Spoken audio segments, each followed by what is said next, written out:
Episode ఇది.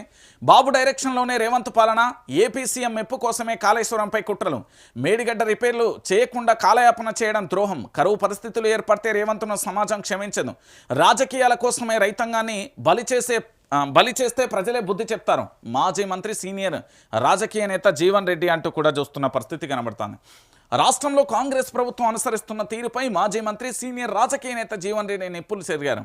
కాంగ్రెస్ పార్టీకి రాజీనామా చేసి బీఆర్ఎస్ పార్టీలో చేరాలని నిర్ణయించుకున్న నేపథ్యంలో ఆయన ఒక ప్రముఖ ఛానల్తో మాట్లాడుతూ ముఖ్యమంత్రి రేవంత్ రెడ్డి వైఖరిని తీవ్రంగా కూడా ఎండగట్టారు. రాష్ట్ర ప్రయోజనాలను పక్కన పెట్టి కేవలం రాజకీయ కక్ష సాధింపు చర్యలకే ప్రభుత్వం ప్రాధాన్యత ఇస్తుందని మండిపడ్డారు. తెలంగాణ ముఖ్యమంత్రి రేవంత్ రెడ్డి స్వతంత్రంగా కూడా నిర్ణయాలు తీసుకోవడం లేదని, ఆయన పాలన మొత్తం ఆంధ్రప్రదేశ్ ముఖ్యమంత్రి చంద్రబాబు నాయుడు డైరెక్షన్లోనే జరుగుతుందని జీవన్ రెడ్డి సంచలన ఆరోపణలు చేశారు.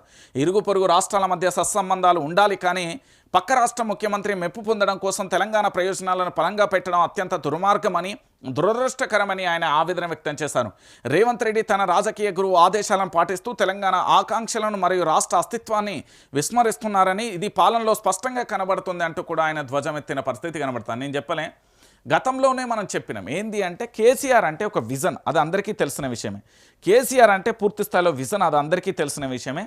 ఆ విజన్కు సంబంధించి ఎట్లా తెలంగాణ రాష్ట్రాన్ని ఆంధ్రప్రదేశ్ కంటే డమ్మీ చేయాలి, తెలంగాణ అస్తిత్వాన్ని ఎట్లా దెబ్బతీయాలి, తెలంగాణలో ఉన్న చాలా రకాల ప్రాజెక్టులను ఎట్లా మూతపడేయాలి, ఇక్కడ యొక్క సొమ్మును ఆల్రెడీ దోసుకుపోయారు, ఇక్కడ ఉద్యోగాలలోనూ దోసుకున్నారు, దాంతోపాటుగా ఇప్పుడు ఏం చేస్తున్నారంటే నీటిని గతంలో దోసుకున్నారు, ఇప్పుడు దోసుకుంటున్న పరిస్థితి కనబడుతుంది. అసలు లెక్కకు శ్రీశైలంలో వాటా కానీ, నాగార్జున సాగర్ కానీ, ఈ తెలంగాణలో ఉండే పెద్ద పెద్ద ప్రాజెక్టులు ఏవైతే ఆ ప్రాజెక్టులలో పూర్తి స్థాయిలో వాళ్ళకు వాటాలు ఎందుకు ఇవ్వాల్సి వచ్చిందో ఒకసారి ఆలోచించండి. సో పూర్తిగా ఏంటంటే రేవంత్ రెడ్డి అనే వ్యక్తి చంద్రబాబు మెప్పు కోసం, చంద్రబాబుకు సంబంధించి పూర్తి స్థాయిలో ఏంది అంటే ఆయన మెప్పు పొందడం కోసం కానీ, లేదా ఆయన ఆదేశాలను పాటించడం కానీ, గురువు గారికి సంబంధించి గురుదక్షిణ ఇచ్చే ప్రయత్నంలో ఉన్నారు తప్ప తెలంగాణ రాష్ట్రాన్ని ఏదో అభివృద్ధి చేద్దాం, తెలంగాణ రాష్ట్రానికి సంబంధించి పూర్తి స్థాయిలో కూడా ముందడుగులో అంటే తెలంగాణ ప్రయోజనాలను ముందు పెడతామని ఏమీ లేదు. ఈయన చేసే అంశం ఒకటే, రేవంత్ పాలనలో పూర్తి స్థాయిలో ఏంది అంటే ఆంధ్రప్రదేశ్ ప్రజలకు న్యాయం చేసే పరిస్థితి చేస్తుండో, ఆంధ్రప్రదేశ్కు సంబంధించిన పెత్తందారి వ్యవస్థకు ఊడిగం చేస్తున్నాడు, ఆంధ్రప్రదేశ్కు సంబంధించిన వాళ్ళందరికీ న్యాయం చేసే ప్రయత్నం మొదలు పెడుతున్నాడు. కానీ తెలంగాణ ప్రాంత ప్రయోజనాలు కానీ, తెలంగాణ ప్రాంత ప్రజలకు న్యాయం చేయాలనే ఆలోచన ఎక్కడ లేదు.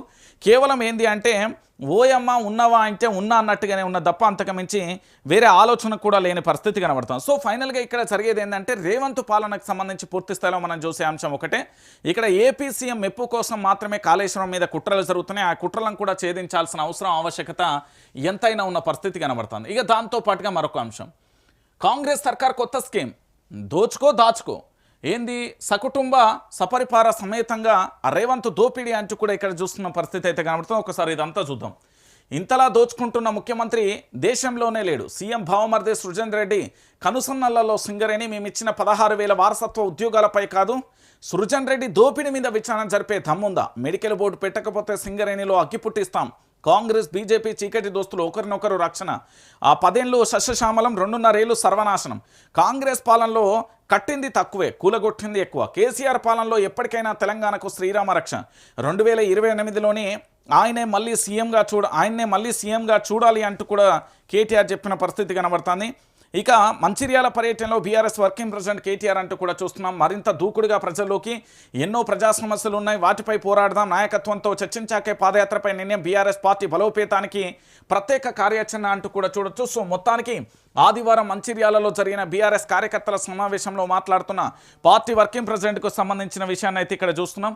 సో వేదికపై పార్టీ ప్రధాన కార్యదర్శి ఆర్ఎస్ ప్రవీణ్ కుమార్, జిల్లా అధ్యక్షుడు బాల్కసుమన్, ఎమ్మెల్యేలు కోవ లక్ష్మి, అనిల్ యాదవ్, దాంతోపాటు మాజీ ఎమ్మెల్యేలు దివాకర్ రావు, కోనేరు కోనప్ప అంటూ కూడా తదితరులు అంటూ కూడా చూస్తున్న పరిస్థితి అయితే కనబడుతుంది.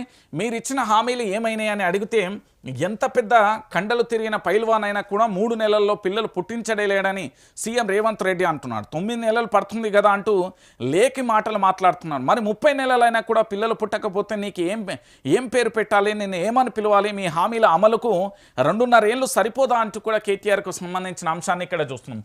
సో పూర్తి స్థాయిలో నేను చెప్పే అంశం ఏంటంటే తెలంగాణ రాష్ట్ర వ్యాప్తంగా కూడా రేవంత్ రెడ్డి పరిపాలన అధికారంలోకి వచ్చిన తర్వాత జరుగుతున్న ఒక బాధాకరమైన విషయం ఏంటంటే రాష్ట్రానికి సంబంధించి పూర్తి స్థాయిలో అందరూ దాచుకోవడం తప్ప మరొక అంశం కూడా ఎక్కడెక్కడో కనిపించే అవకాశాలు లేదు.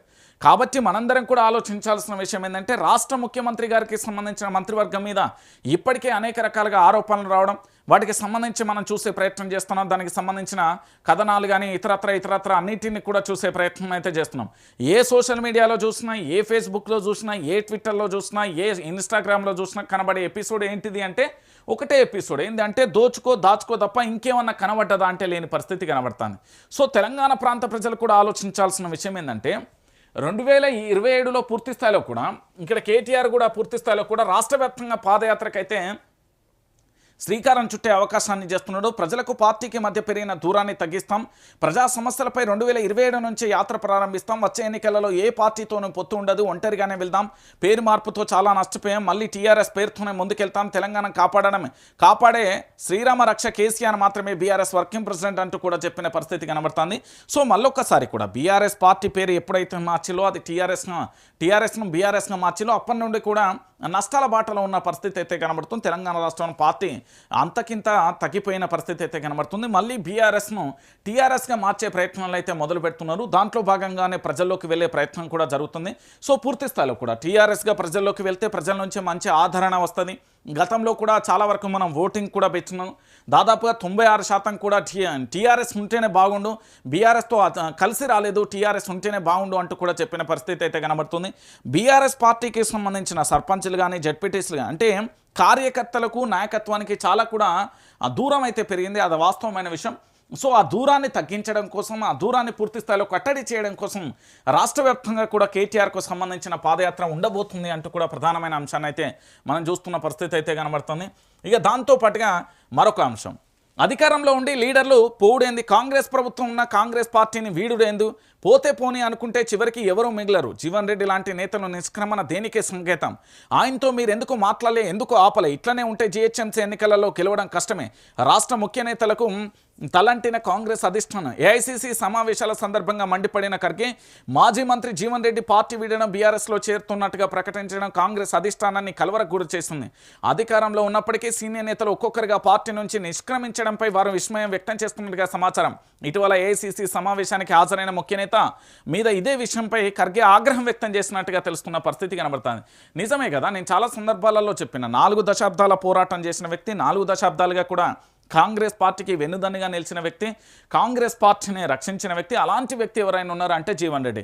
జీవన్ రెడ్డి పార్టీ మారుతున్నాడంటే ఇంకేముంటుంది చెప్పు, ఏమీ లేని పరిస్థితి కనబడుతుంది. మరి జీవన్ రెడ్డి పార్టీ మారుతున్నాడంటే ఇంతకంటే దారుణమైన విషయం, ఇంతకంటే బాధాకరమైన విషయం ఇంకేముంటుంది? ఒకసారి తెలంగాణ సమాజం మొత్తం కూడా ఆలోచించాలి. అధికారంలో ఉండి లీడర్లు పోతున్నారంటే అది అసమర్థమైన పాలన అయితేనే లీడర్లు పోతారు, లేదా సముచితమైన స్థానం కల్పించకపోతేనే లీడర్లు పోతారు, లేకపోతే పూర్తి స్థాయిలో కూడా ఏం జరుగుతుంది, కార్యకర్తలను లీడర్లను కాపాడుకోలేకపోతున్న వాళ్ళు వెళ్ళిపోతారు. గదే జరుగుతుంది. ఇప్పుడు ఢిల్లీకి సంబంధించిన పోతే బోని అనుకుంటే ఇవాళ జీవన్ రెడ్డి, రేపు రాజగోపాల్ రెడ్డి, విజయశాంతి, దాని తర్వాత ఇట్లా లెక్క మొన్న మళ్ళీ మైపాల్ రెడ్డి, దీంతో పాటు నీలం మధు, ఇక ఇట్లా చెప్పుకుంటూ పోతే నేతలందరూ కూడా మళ్ళీ బీఆర్ఎస్ పార్టీ వైపు అవకాశం ఉండే చూసే ఛాన్స్ ఉంది. సో పూర్తి స్థాయిలో కూడా అందరూ కూడా కాంగ్రెస్ పార్టీని ఖాళీ చేస్తే మిగిలేది ఏముంటుంది, ఏముండదు. గదే జరుగుతున్న తెలంగాణలో. చాలా బాధాకరమైన విషయం ఇది. అధికారంలో ఉండి లీడర్లు పోతున్నారంటే అంతకంటే దుర్మార్గం, అంతకంటే దారుణం ఇంకొకటి ఉండదు. ఇక దాంతోపాటుగా ఇది నిన్న మేము పోయినామండి. ఆదివారం సంగారెడ్డి జిల్లా అమీన్పూర్ మండలం ఐలా